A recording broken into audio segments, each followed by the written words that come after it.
Hi there. Welcome to Sunnyside Journals. Welcome to 30 minutes of my day. Good morning. Happy Thursday. I hope you're all doing well.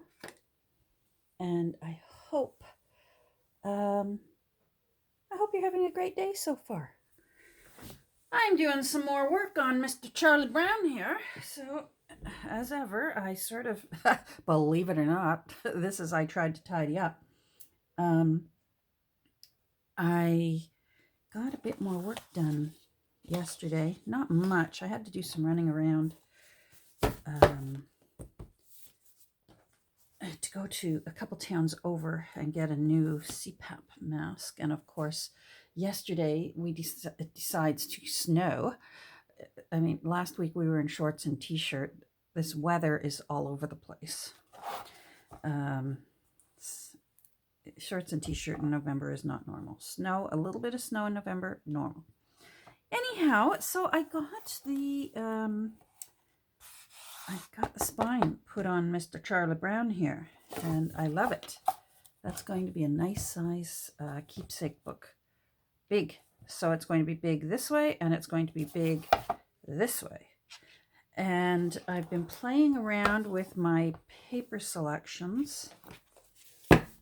And let's see. I think I've decided to go against my normal thing and go with 6 signatures. Usually I like an uneven number of signatures. I like to usually have one right smack dab in the middle of the text block. But this just seems to work better as far as because this paper is thick, heavy paper. It's not cardstock, but it's very heavy. Most of it is about the heaviness of scrapbook paper. So, and then there's going to be more going in because I do want to put some pockets in. I think I want to put a little lace. I'm not sure. I'm thinking, part of me is thinking that there's no point to the lace because I want to put tabs down the side.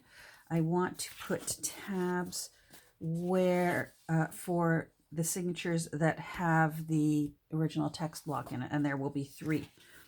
And I've kept them all together so that if the new owner wants to be able to read Charlie Brown's Christmas, they'll be able to find the tab and go directly to the story, and then the other signatures will be for them to make their Christmas memories.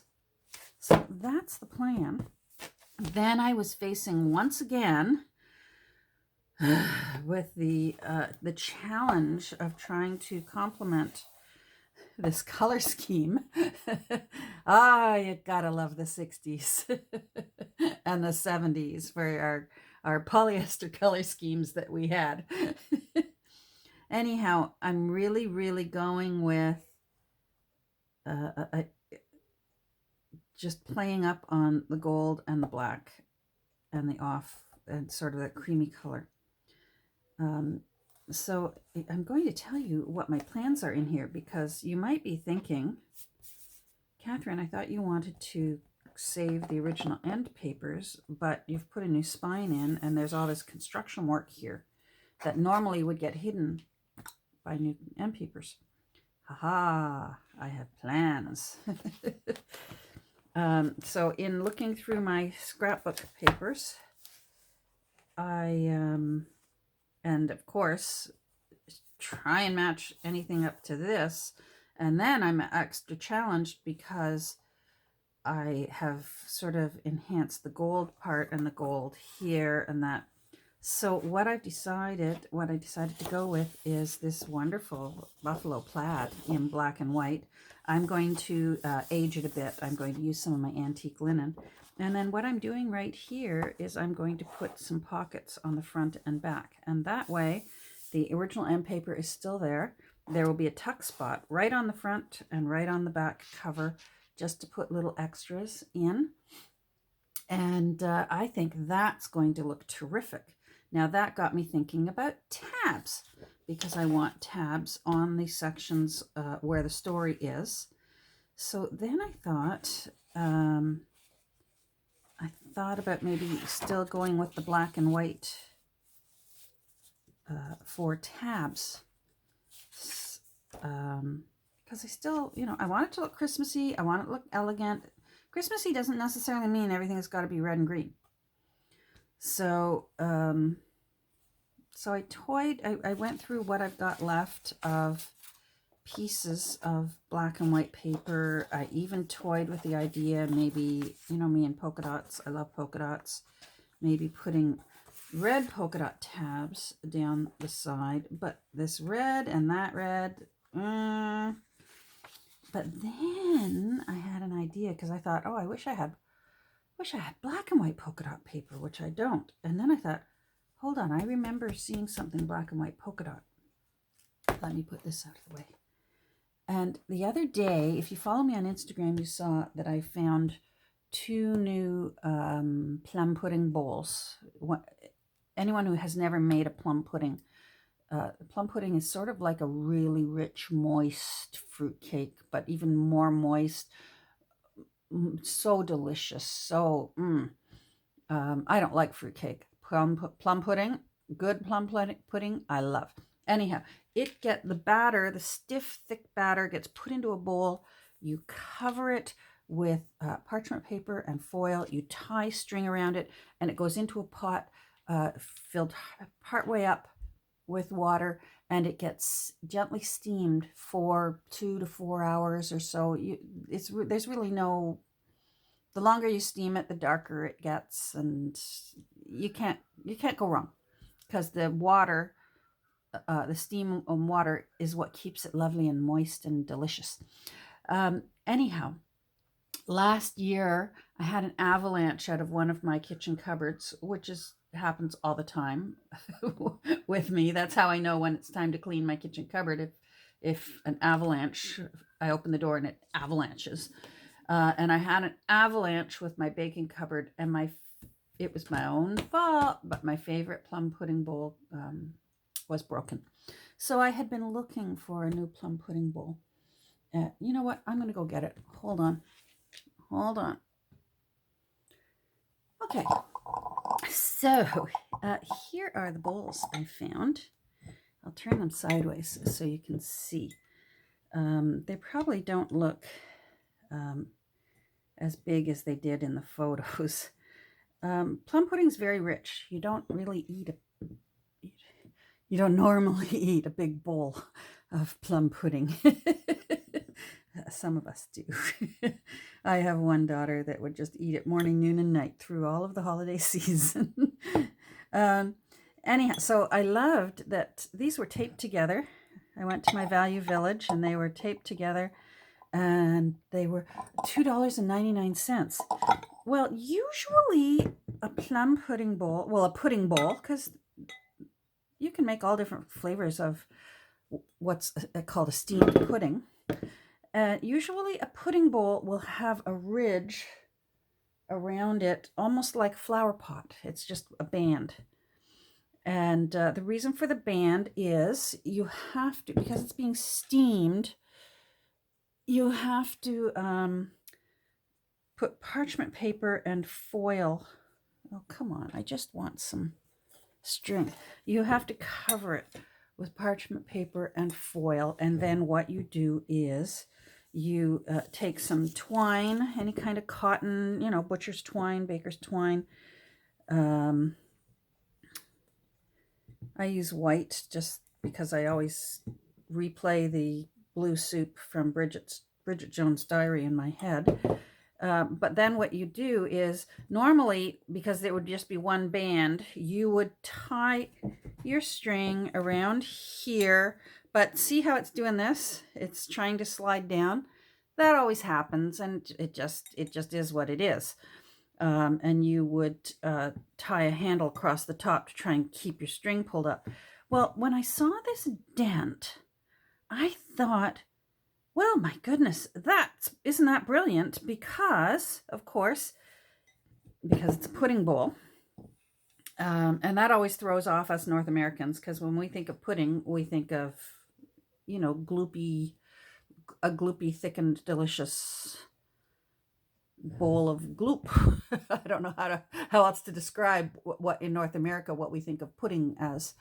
Um, Over in England, pudding not only can mean a steamed cakey dessert, but it has since evolved into just meaning dessert in general. You know, what's for pudding means what's for dessert. Anyhow, though, a pudding bowl, which are very common over there and were very common with our ancestors, because it allowed them to sort of bake a cake without having an oven, right? Because all you need is a heat source. You can put your pot with water and you can actually bake a cake in it. Any of you that have done your Girl Scout camping things and Boy Scout camping things, now it's just scouting and they're in a whole lot of trouble. Why do I wander? Most of us have done our bake cake in an orange thing on the campfire, and this is sort of a simpler thing. Anyhow, I just thought, wow, this must be a modern bowl because that ridge is brilliant. It'll hold your paper down. It won't slide down the bowl. I was thrilled. The size is nice because I can make a big pudding or else I can make some little puddings, because usually plum pudding, steamed pudding in that matter, like sticky toffee puddings and that, they're quite popular now actually. Seems to be one of those things that people either love or hate, and most families there's one or two people that love it and then everyone else hates it. So I find that when I give away puddings at Christmas season, it's very handy to just have little ones because, like I said, they're very rich. This pudding bowl would probably make enough for 4 generous portions, so one person could just have yummy 4 delicious, unless you're my one daughter that could probably finish that all off. She's good for the ego when it comes to my plum puddings. Anyhow, it turns out I did a little bit of research because they've got imprints on the bottom from a maker called Malling. And from what I could find out, these are actually from about 1920. So they're probably about 100 years old. It's funny how 1920 gets further and further away from me. I used to think 1920 wasn't too bad because my mom and dad were born in the 20s. And to me, they didn't seem very old. I mean, my mom was 32 when I was born. My dad was 34. Yeah, so it didn't seem like that's such a far ways away. And now, of course, when I found out these are in the 20s, I thought, oh, that isn't that nice. And then I did the math and I thought, oh my goodness, they're 100 years old. But anyhow, yeah, so 2 antique pudding bowls for $3, and phenomenal. Leave it to our ancestors to know to make such an amazing ridge to hold your twine for your pudding. So how's that for wandering off topic? You come here in the morning to get your junk journal fix, and I'm going on and on about pudding bowls. Anyhow, so and the reason I got on and on about my pudding bowls was then this morning I'm thinking I want black and white polka dots, and I thought I had some, and I went through all my papers and I couldn't find any black and white polka dots. And then I remembered where I saw the black and white polka dots, because I got a book when I was at Value Village the other day. I got Mary Englebright's art. I've seen this book before, and I love this book because I love Mary Englebright. Any of you who love her and don't follow her on Instagram, please go over and follow her. She's hilarious. That woman has such an amazing sense of humor. And she posts several times a day, and she's one of the cheery... I only follow people on Instagram that cheer me up. That's my cheery place to go. And Mary cheers me up several times a day. Anyhow, that's where I saw the black and white polka dots. And look at all this. I'm going to be able to use Mary's cover. Look how beautifully they did this book up. Isn't that stunning? With the polka dots there and the red. Oh, little cherries, because life is just a chair of bolies. And her M-E, Mary Engelbright, but it also spells out me. I love that. Anyhow, so that's my plan now, is I'm going to adhere this to some cardstock. And this book, oh, so beautiful. Look at that. Look at that. Oh, gosh. Oh, I love her artwork. I love her style. I love her sense of humor. I just love everything about it. I love that she's a glasses wearer too. So a lot of her characters have glasses on. I actually, and it's like having a little contact with a celebrity. I mentioned that once. She posted a new piece of artwork that she was doing, and the girl, of course, had glasses on. And I just wrote, I said, I love when there's glasses on characters, because I've worn glasses. I'm 60 years old, and I've worn glasses. I got them just before my 2nd birthday. So I don't know life without glasses. If I want to see, my glasses need to be on my face. Anyhow, she actually liked and made a little comment. And woo! little thrill. Mary Engelbright liked one of my comments and said, said a little hi, how are you? Anyhow, I'm thoroughly going to enjoy looking through this book, and then I'm actually going to enjoy very much cutting it up. So I forget what I paid. I paid more than I normally do for a book, but it's brand new. It has that feeling like the spine's never really been cracked open.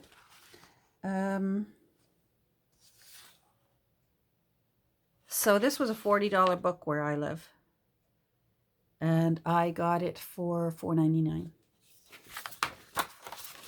Woohoo! So I have a few things I need to get done today. I need to finish preparing the base for when I sew my signatures together and create them into a text block, a new text block. Now I have a feeling, yes, I thought this was too big. This is as big as the cover, but it needs to be as big as the pages. So I'm just going to measure that out so I can trim it down.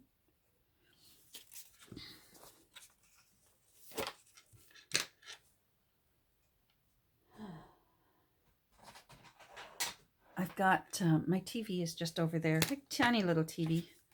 I'm sure people have computer screens bigger than my television that's there. I've got Love Actually going on it. I have such a love-hate relationship with Love Actually because I really do love it. But Alan Rickman's character is so frustrating, and I don't like not liking Alan Rickman because I love Alan Rickman. Anyhow, yeah, Alan Rickman, if any of you watched that movie, he has a wonderful wife, and he makes a stupid, horrible, tragic error, and ruins his marriage. And it's sad. I think that's the saddest one of all. Mind you, Colin Firth's character went through a similar thing in the opposite, because it was his wife who messed up on him, and he went on to find love. So for all we know, Mrs. Alan Rickman, I forget her, Emma Thompson's character, hopefully she goes on and finds somebody wonderful who is true and noble. All right, where am I here?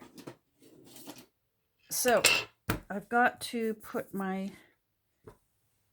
lines on here for when I sew in, because then I'm just going to use absolutely plain off-white color fabric, because I want it to just look away. I don't want it noticeable. So 6, 1 2 3 1 2 3. Oh, there we go. All right, 1 2 3. Beautiful. So that's my center.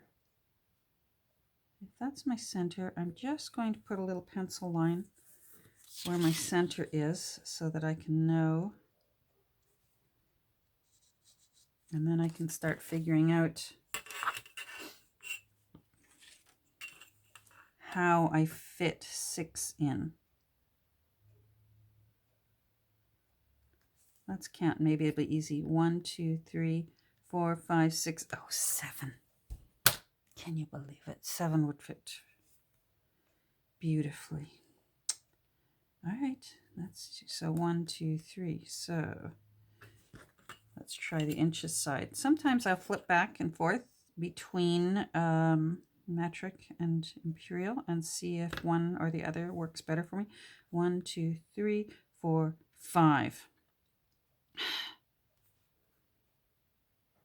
I'm going to do this later.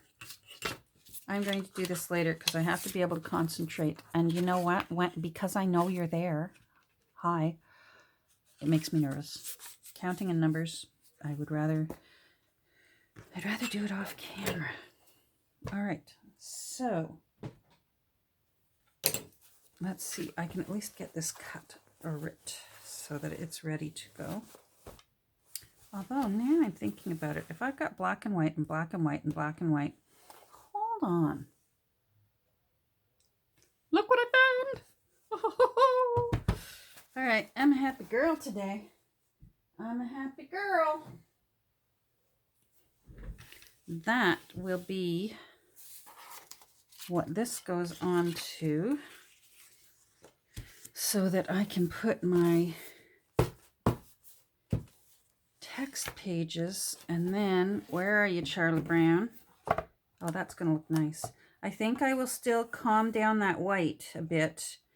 I might take this downstairs and tea dye it right now.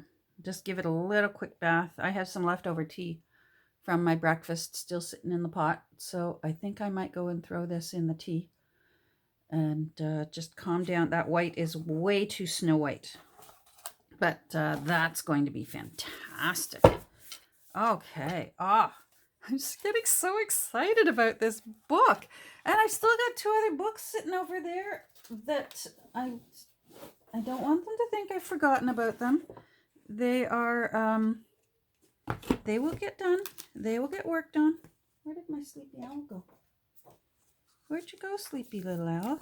Oh, he's probably tucked in the basket somewhere. So they're getting done. Don't worry. I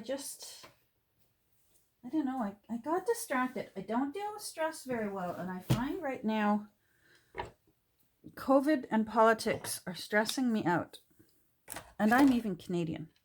And it's stressing me out. So I can't imagine if it were my own country in upheaval. So, you know what? I'm going to leave it here. I accomplished nothing this morning, but in my own defense, I promised nothing except 30 minutes of me wandering on. And you certainly got that. Yeah, I'm going to go tea dye this. So I hope everyone has a wonderful rest of your day. Stay safe and healthy out there. And I hope you have a great day. Take care, everyone. We'll talk soon. Bye.